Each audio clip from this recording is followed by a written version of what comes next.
You know what time it is, man. Purchase your tracks. We are back.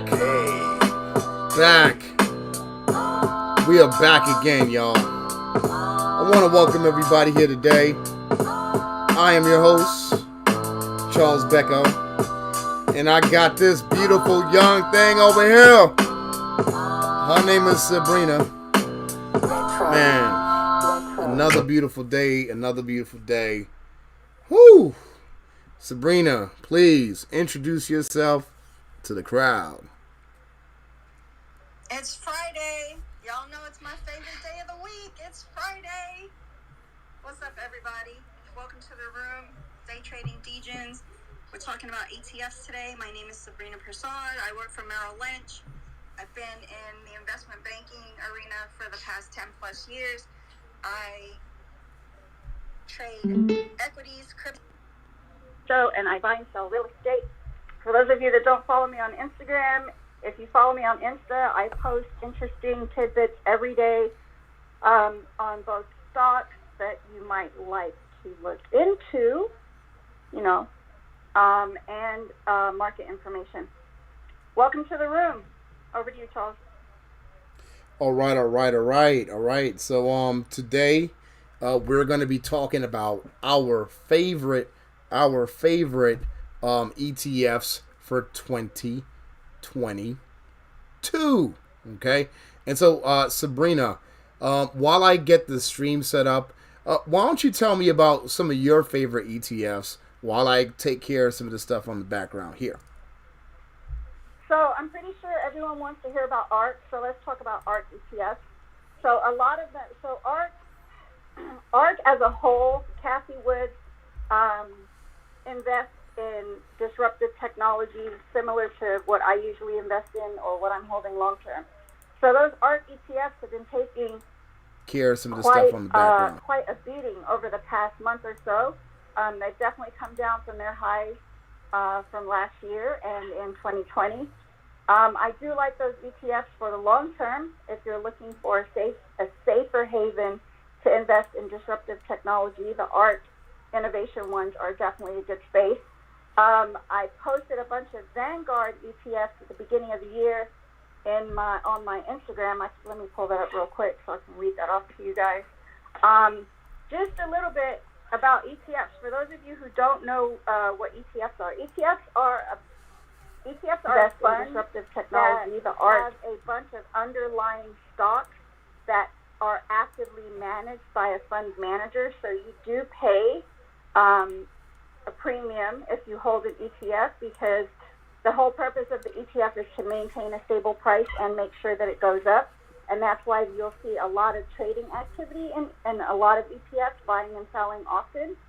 So for those of you that aren't familiar with ETFs, that's what they are. They're usually a safer bet than buying straight stocks because the ETFs tend to be more diversified.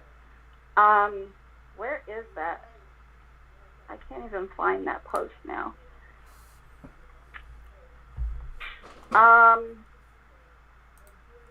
Charles, are you ready? Yeah, we're ready while you get that together. I found some. Oh, you got it? Okay, go ahead. Vanguard ETF. VTI, that's U.S. stocks. VOO, that's S&P 500. VXUS, that's international. BND is bonds, obviously. VTWO is Russell 2000. VGT is tech. VUG is growth. VYM is high dividend yield. And VNQ is real estate. Okay, and Sabrina, are you done, by the way? Just curious. Yes. Okay, cool. I don't want to cut you off there. You know what I love about the ETFs that you just listed, right? I love the fact that you didn't list like the regular ETFs that everybody else normally lists. Actually, what makes you like these over the regular stuff that people normally go for? I mean, these are going to grow, right? These are stable growth types of ETFs where you don't actively have to look at them every day and panic and say, oh my God, it went down $2. You don't, these ETFs are going to grow over time, and a lot of them are indexed to the index, like the S&P, right? The S&P has traditionally grown I don't know, Charles, what's the percentage? Some percentage year over year. It's just a proven fund. Even after it gets hammered, when the S&P gets hammered, that's when you go in hard, and then you just wait for it to eventually take off, because it will. Yeah, and as you know, if anybody's wondering, hey, what is the most basic, fundamental way for me to get into the market? It's via ETFs, right? I look at them as a vehicle that represents a basket of equities, sometimes slanted towards a specific space. Of course, the three popular ones, right, which is going to be QQQ, SPY, and IWM. The QQQ being the NASDAQ ETF, the SPY being S&P 500. You also have IWM. I should say DIA, but for some reason, it's so weird. I'm always thinking in terms of the options of things. For some reason, DIA isn't as popular as the other three as it relates to options, but I have to check the size of it. I would imagine that the DIA one is probably one of the largest, right? But typically, people really focus on SPY and QQQ. And so if you're looking for just a basic, simple way to get into the market, right, you could buy shares of these things, right? So, again, not financial advice. Assume that everything you hear here today will get you clapped, right? A very simple and basic way to invest in the stock market, right? It's just like adding a share of QQQ or SPY, right? Right now, the average share of SPY is a little pricey. It's gone up quite a bit. From the pandemic lows, it was $232. Now a share of SPY is $464. Okay, so that's SPY, S&P 500. Let's go to the Qs here. An average share of the QQQ, right, which represents NASDAQ, is $380. IWM. Okay, and this is basic stuff, right? We're going to get to our picks for 2022. Sabrina already let you know her picks. I'll let you know mine. But again, just going over super basic stuff here, covering all the bases for new people. IWM is $214 a share, and DIA is $359 a share, right?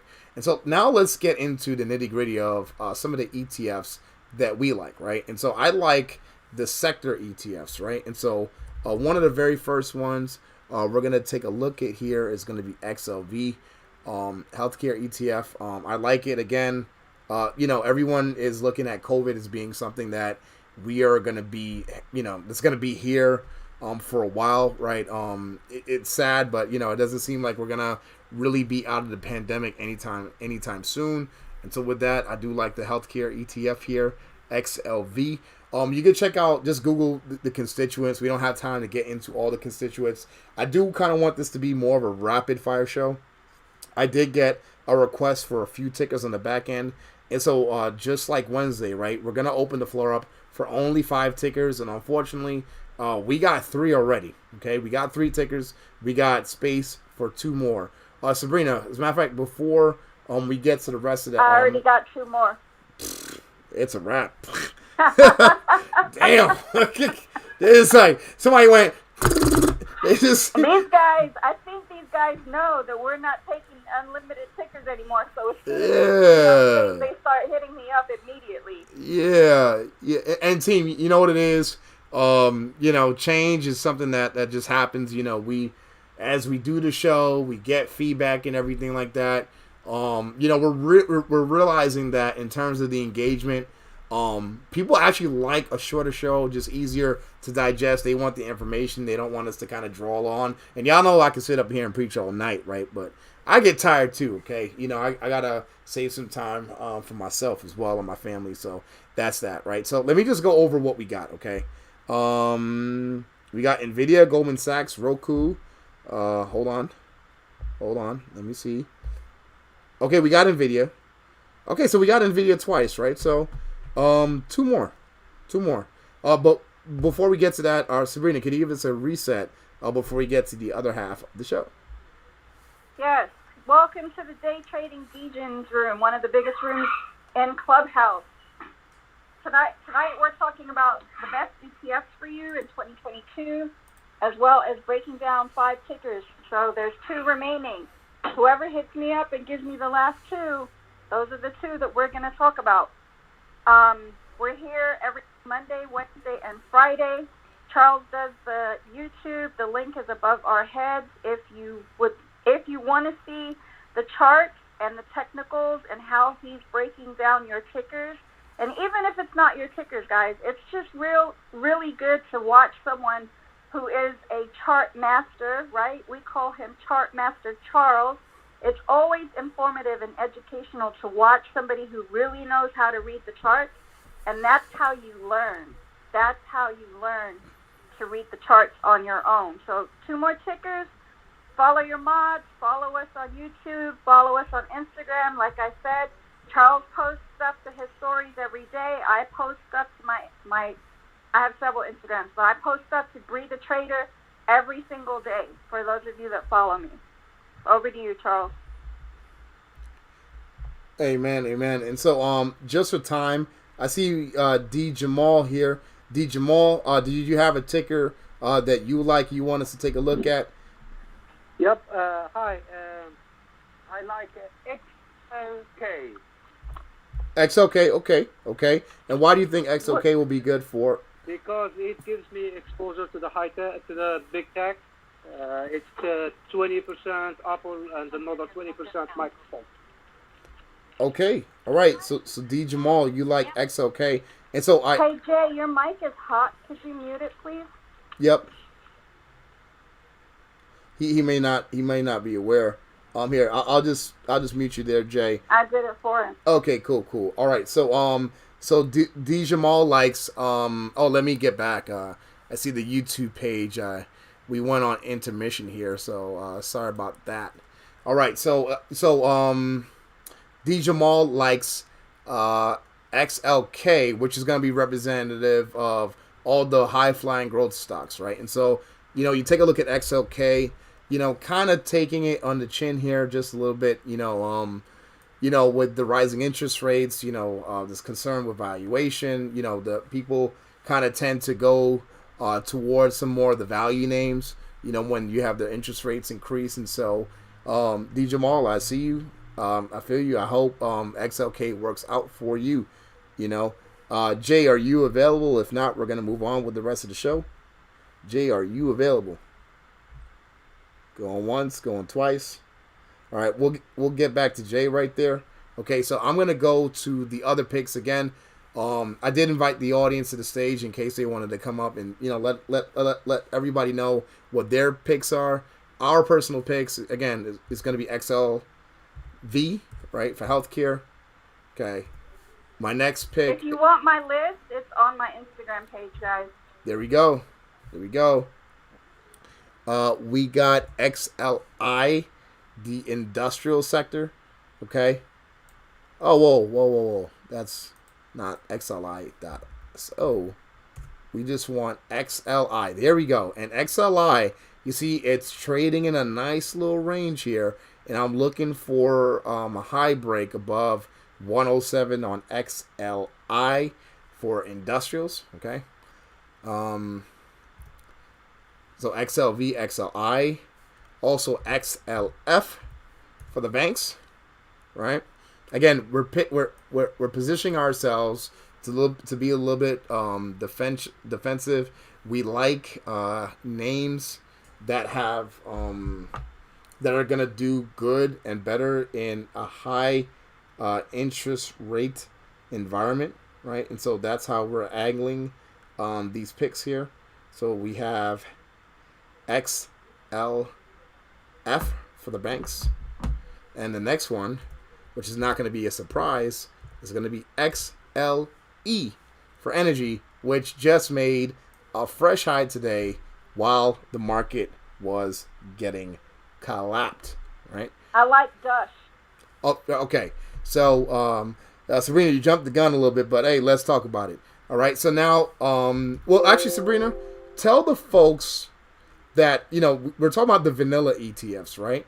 But there's like a special breed of ETFs, right? The leverage ETFs. Sabrina, let folks know what the leverage ETFs are and what they do, please. Well, actually, I'm not sure which category the ETFs are in terms of leveraged and not leveraged, but because I never really look at that. I just look at the ETFs as according to the market and how I expect them to perform, and I also look at them. I usually do not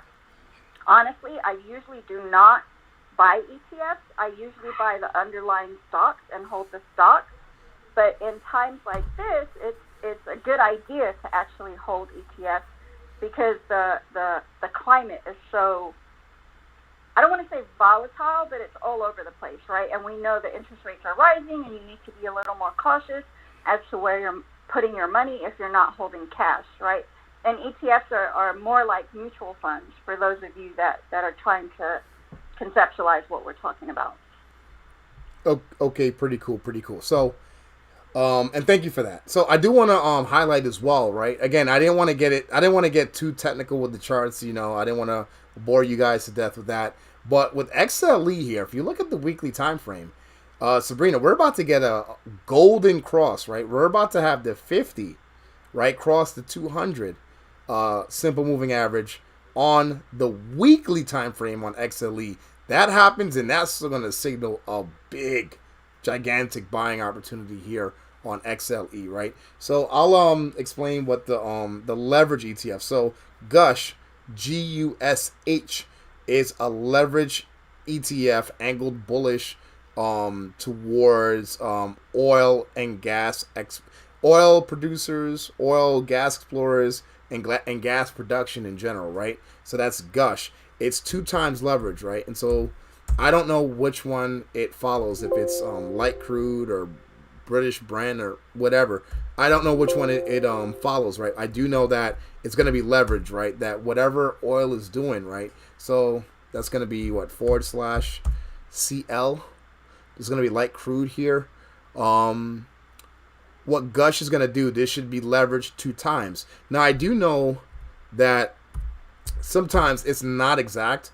So, for instance, I just looked at CL, right? So CL was up 2.5%, and GUSH is up 6%. Now, during times of market volatility, right, they do adjust the ratios, right? I remember a lot of these leverage ETFs like GUSH, DRIP, and I'm gonna go old school. I'm gonna say something that some of y'all folks never even heard of. DWTI, my goodness. UWTI, my goodness, right? Those are the 2 big ones, right? You had the VIX leverage ETF, TIVX, TIVX, right? And so this is like real old school stuff. But yeah, GUSH, right, is the one that's angled bullish, and the way that it looks, Google says 2x, but this is looking like 3x, right? Because again, oil is up 2% today, or 2.25%, and GUSH is up 6% today, right? So it is a leveraged ETF, right? You know, it's a multiple of whatever the underlying is. You have it for oil, you have it for gold, you have it for lots of things, right? But GUSH is the one for oil. If you want to go short, right, you could also do a leverage short, and that will be DRIP, DRIP, okay? Not to be considered the drip, okay? That's on the rappers and the Migos and the you know, whoever, right? We're not talking about drip in terms of clothing, right? We're talking about drip in terms of a leveraged ETF, and this is short oil 3x, right? And so GUSH is up 6%, drip is down 6%. That's how it works. If you're looking at the long-term chart, right, the long-term chart is very bearish, right? So what's happening here? Sometimes they have to do reverse splits, okay? Because sometimes, like drip, you see right now is at $3.90. At one point, right, earlier in the year, this thing was at $77, right? And as oil was going up, again, this thing was going down, but leverage, right? Every day, it's having a leverage reaction. And so if drip goes down too much, right, they're going to have to do another reverse split. And that's why the chart looks like this, okay? Just a little bit. Can I add a comment? Hold on, Jaspreet. We'll give you a turn. Just give me 1 second. Just want to make sure I just land the plane here. And thank you so much, Jaspreet, for coming up here. So, again, for people who don't know what these leverage ETFs are, right? GUSH, again, it seems to me like 3x oil long, drip 3x oil short. All right, Jaspreet, mic's on you. Go ahead, brother. Yeah, thank you for letting me speak. So I do have a few years experience trading these particular ETFs. So I just want to correct a bit of the misinformation, just for the audience's benefit.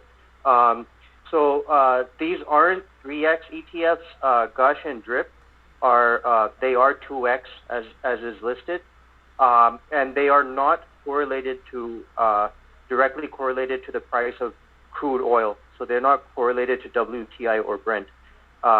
DRIP and GUSH are actually a basket of oil exploration stocks. So small cap, medium cap companies, maybe there's a few large cap included, but they're actually a basket of oil exploration stocks. And so the average weighted movement of those basket of stocks is leverage 2x. So that's the reason why it's not moving directly in correlation to the price of crude oil. It's not because it's 3x or whatever. It's actually not at all correlated to the price of crude oil. The ones you were mentioning earlier, like UWTI, DWTI, and then later on there was UWT, DWT, those were actually leveraged crude oil stocks. So those were correlated to the price of the spot price of crude, but those don't exist anymore. They're actually delisted. Yes, as far as you were mentioning, there's stocks for ETFs for like miners, per gold and silver, etc. So you have like JNUG, JDST. Those are actually a basket of mining companies. So, many people get confused and think that they're investing in gold, when actually that's not the case. These are actually a basket of mining stocks or mining companies, which in those cases, like JNUG is 3x. So it's if the gold miners are having a good day, you'll see a 3x movement in the basket of miners. One more thing to keep in mind. It was mentioned that it's a good idea to hold these stocks long term. Absolutely. Oh not no! true. I don't know if that was said. Wait. Let me complete and then No, you can respond. no. I just want to make sure it's clear. I don't believe that was said. It's kind of It was said that because there's a lot of volatility, it's a good idea to invest in these ETFs. So let me just make it clear. Let me explain, please, Charles. No. I'm just for the benefit of the audience. No, hold on. For the benefit of the audience. Jaspreet, hold on, brother. I let you come up here and spit your stuff, but you gotta be clear. I had my ETFs that I picked. GUSH and DRIP wasn't. Charles, it wasn't you who said that. It wasn't you who said that. Oh, so, hold on. Please don't take it personally. No. I'm just. Hold on. I just wanted to be clear, right?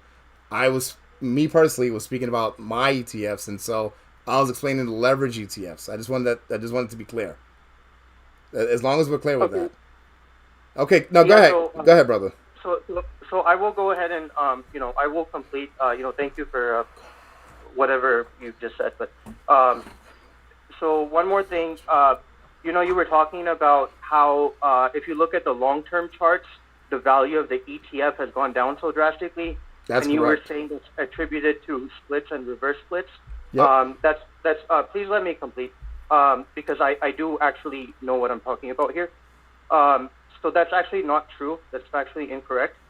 The reason that the value of these ETFs go down is because they are designed that way. It's related to expiration dates. I can't get too technical with this, but basically it's related to expiration dates, and it's called decay.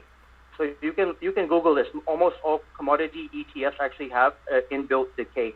So if you hold them for the long term, these are not designed to... by the way, hold on, team, and just for everybody's benefit, right? We're speaking specifically about these leverage ETFs. We're not talking about everything I would really else. like to complete. I'm almost done. I would, Okay, no, I just want to. I'm going to let you complete because I know you're talking about what I said, and I never mentioned any commodity ETFs, right? So go ahead and finish. Right, and I just want to hold on. I just want everybody to be clear, right? I want everybody to be clear. We're talking about leverage ETFs which is not what this show is really about. We just went into here as a segue, right? I said it was a good idea to hold, right, SPY and QQQ. That's what I said, and I want to be clear about that. As long as we're clear about that. And the ETFs that I mentioned, I also said were a safer long-term hold in an environment like this. And not one time did I mention a commodity ETF other than GUSH. I said I like GUSH, and that's all I said. Yeah, and Jasper, the only reason why I have to just hold your horses there, right, is because this show is not about leverage ETFs. Leverage ETFs is just like a segment, and if I might have said something that may not have been true, the way I understood it, okay, is like, yeah, these things they directionally speaking, they eventually go into the ground, right? And so I look at it, I think the way that I understood it was that it's a reverse split. If you're saying, hey, if it's not a reverse split, it's decay, it's actually decay, then that's what it is. But at no point did myself, I can't speak for Sabrina because I wasn't exactly sure what she said, but for sure, this was not said here that we're meant to hold this. Okay, just want to be clear. Yep. Thank you. You can actually run an experiment. You can invest invest in some of these ETFs like GUSH, as was being recommended. If you hold GUSH, sir, I never said that, and I'm gonna have to ask you to respect me when I said that. I'm not talking about you. But we're not. But I want to be. But Jasper, I just. Look, let him land his plane, and I'm gonna send him back to the audience because I said I like GUSH. Period. That's all I said. I didn't say anything else about GUSH. Yeah, and again, dude, like, you're welcome to come on this stage and share your knowledge with everybody. You're absolutely welcome to do that. But you're definitely not going to come up here and try to, disrespect me or make me look stupid. If you have a problem with what I said, then just say that. Right. So, the reason I came up here is I did see that, there is maybe a couple dozen people in the room, and I don't want anyone to get financially injured. So that's why I came up here to clarify a few points. No, I know, but there's nothing to clarify because I personally never said the whole GUSH. I'm talking about SPY and Neither QQQ. Did I. And he's stuck on GUSH. So you know what? I'm gonna move. With all due respect, I'm gonna move you back to the audience. I don't know why and we're gonna continue with the show. This is really immature. This is very. No, guys, I'm sorry. I was Jaspreet. I wanted to be personally very patient with you, but like. I'm good with everybody shooting their shot, but you can't get up at the same time. You can't get up here and say, and again, I want to be clear. Everyone's free to come up here and say what they wanted to say, right?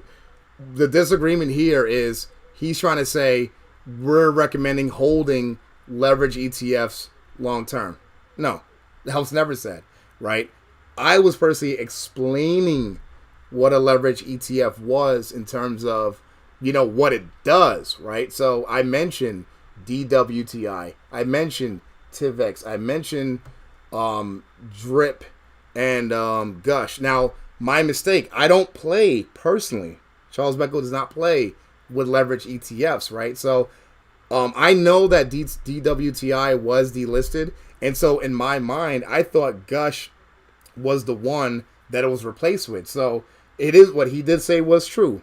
There are miners, there are explorers, and then you could get ones that are directly correlated to the actual commodity. And so if I made a mistake there, I'll take that. But again, one of the reasons why I mentioned this chart, right, with the way that it looks, is because the leverage ETFs are kind of engineered, to go down, and every once in a while. And again, I made a mistake.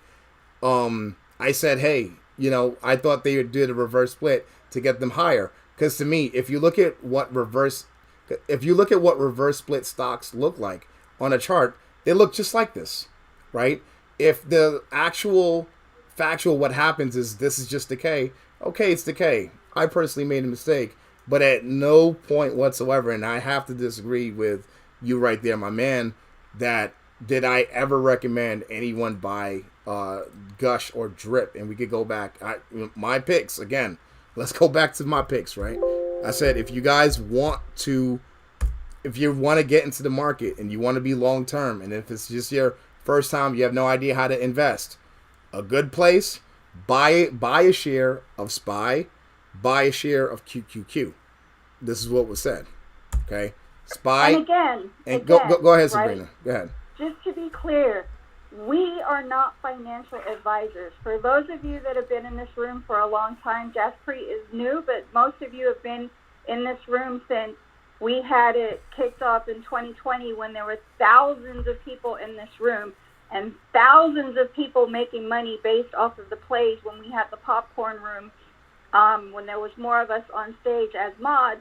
Thousands of people making money off of the plays that were given in this room, which are, again, we are not financial advisors. We do not tell you guys what to trade. Everybody in this room is required to do their own due diligence. We share information because we want to give back to the community. That's it. Yeah, thank you. Again, just for full disclosure's sake, right?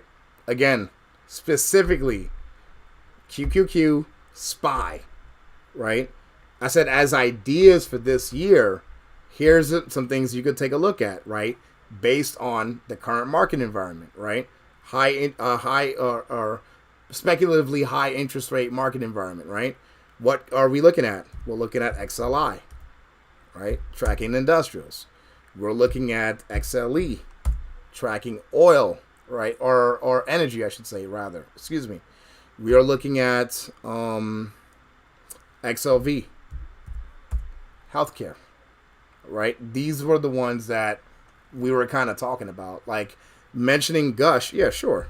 If you look at Gush, again, it's leverage, right? And again, my mistake if I didn't understand how the constituency broke down. I can't know the constituency of every ETF in the world. So my mistake on that. You guys do your own due diligence, right? But there is Gush for people who want to be, in something like this. Jaspreet mentioned DWTI, right? DWTI is no longer listed, right? But, at least you can see on the weekly time frame, right? Here, DWTI, back in its day, this was the one that was directly correlated directly with oil, right? And so when oil was going crazy, this is what DWTI did, okay? And UWTI was the inverse of that, right? So that's it. And again, these are just different vehicles that you guys could use to get in. All right. Go ahead, I think Sabrina. we need to let's move on. Let's get to the tickers. Yep. Sabrina, could you give us a quick reset? Yes, welcome to the room, guys. Day Trading Visions, one of the biggest stock rooms on Clubhouse. Thank you for joining us tonight. Good evening, good morning, good afternoon, wherever you are. Today we're talking a little bit about some ETFs that we like, or ETFs that we're aware of that, might be somewhat of a safer play in this kind of market with inflation rising, rates rising, all of the different things that are going on, tech stocks taking huge hits. We have your tickers. We took about 5 tonight. Charles has them. We're going to look at the charts and break them down technically. If you want to see what he's looking at, hit the link above my head and hop on the YouTube. All right. Again, and team, thank you so much. Again, follow the club, follow your mods. We really do, again, appreciate everybody's contribution. So let's get right back to it. All right. So at this juncture, we did take up a little bit of time there with that. So we are going to go out with the analysis of some of the tickers that you guys want. And again, the list was of the ETFs that we liked was actually very short. I guess as another one that we didn't really cover, I would say Meta. But my only issue with Meta is a lot of the constituents in Meta are these tech names, right? So I'm not too sure, if this is going to be the year of Meta, in a high interest rate environment. So I can't really say that, but I would have my eye on Meta. Long term, I do like other ones like Bug, okay, cybersecurity, also like TAN, as well. Okay, tracking solar, and again, I'm not too sure if these are ready yet, but longer term, okay, in like a 5 to 10 year period, I do like these as well, and there are many others, but you know, the ones that we like, again, we'll print out a list of them. We'll put it out on the YouTube. We'll have it on the Discord, and it will be on the on the Instagram as well. All right, so check that out. So first ticker for tonight is going to be Nvidia. What's going on with it? I would like to say this, right? I don't feel like it's time for Nvidia to go up higher right now this second. Okay, but I do like the fact that, you know, the market was kind of hairy today. You know, the QQQs was, you know, kind of in a choppy phase, and you know, market really didn't. I can't say it really went anywhere, right? It went all the way up, all the way down. Shook a lot of people out, both long and short, right? I look at it more of a premium destroying day for people who trade options, right? But Nvidia and XLK more or less held their own. And so what do I think about it here? I mean, it's just holding right just above the lows, right? That was established a few days ago. And so I won't necessarily say that it's ready to jump back in. I'd like to see Nvidia back and hold above 290 before I would consider it to the long side. But you know, we are at some support here. We are at the weekly 21. We haven't touched the weekly 21 since October on Nvidia, so we are kind of due for an obligatory bounce. If you check out the put call ratio, here in the stock market, which just measures. I'm getting too much to be much of an egghead here, but if you check out the put call ratio in the stock market, the put call ratio measures it's like a ratio between people who are long or short versus in the options. And yeah, there were a lot of shorts out there in the options market, right? And so typically, if there's too many people taking one side of the trade, the market usually goes in the opposite direction, right?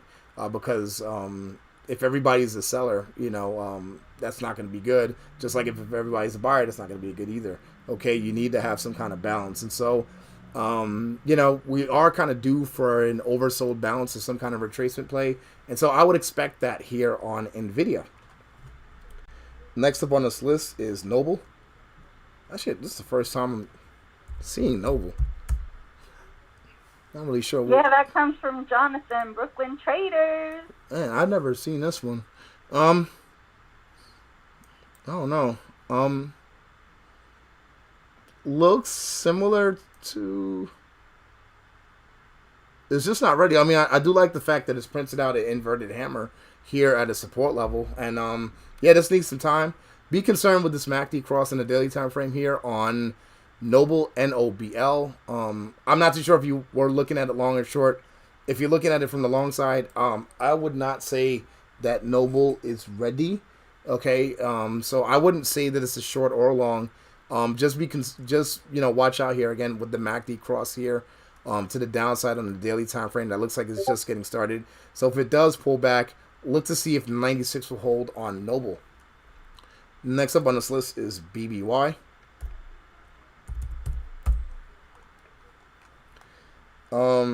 One second. Yeah. Yeah, this BBY looked like it was getting a bounce. And the bounce kind of played itself, right? So it's still looking very much bearish here on all time frames. The daily, weekly, and the hourly. And so I would say that just give BBY a rest, right? If anything, you know, here's something that I would be looking at. Check out Apple. You know, the fact that Apple is just chilling up here at 173, right?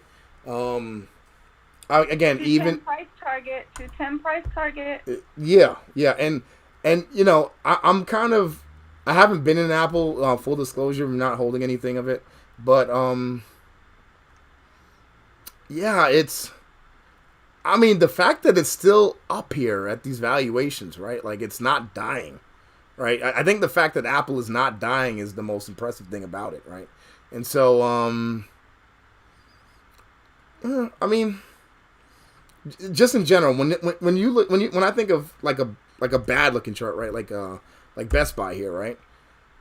I just can't help but thinking about something that looks good and is working, right? And so, to me, there's just better looking charts out there. This looks kind of choppy and sloppy, and so I would just avoid this one. So that's basically it. Sabrina, anything left before we wrap up here? No, I just would like to those of you that follow us on a regular basis, I'm just going to say my usual, right? Be careful out there. Do your analysis. Make sure you understand the fundamentals as well as the technicals. Even if you can't read the charts, or if you want to read the charts and you don't really know how, come join us at Brooklyn Traders. You can get more information at brooklyntraders.net. Charles runs that whole organization. And obviously, Charles is Chart Master Charles, so we all want to learn from the Chart Master. That's it. Just be careful out there, guys, because the market is a little crazy right now. All right. So again, folks, want to thank you. Again, this was a quick one, right? The list of ETFs that we liked actually wasn't really that long. But again, it will be published on the YouTube, so follow the YouTube, brooklyntraders.net. Look at the YouTube for the ETFs that we like. And also look on Instagram. It'll be there as well. 2 other ETFs I forgot to mention. Somebody hit me up and asked me why I didn't mention them. So for those of you who are interested in the cannabis space, but want to take a more cautious approach, you can get YOLO or MJ, 2 cannabis ETFs. Yep. Again, let me just put it out there just in case you didn't know. I think MJ is spelled just like that, right? MJ, right? Man, it's gotten smacked. And here's YOLO. Me personally, I'd rather just hold Tilray. I'm very bullish Tilray, so yeah, I usually, like I said, I buy all the underlying stocks, right? Tilray, Osondo. Yep. All right. So team, again, thank you so very much. We appreciate you. The list will be up. Okay, the list of things that we do like will be up. We appreciate it. Thanks, team, and take care. What happened to my music? Okay, there we go. Man, appreciate y'all. Follow your mods, follow the room, subscribe to the YouTube.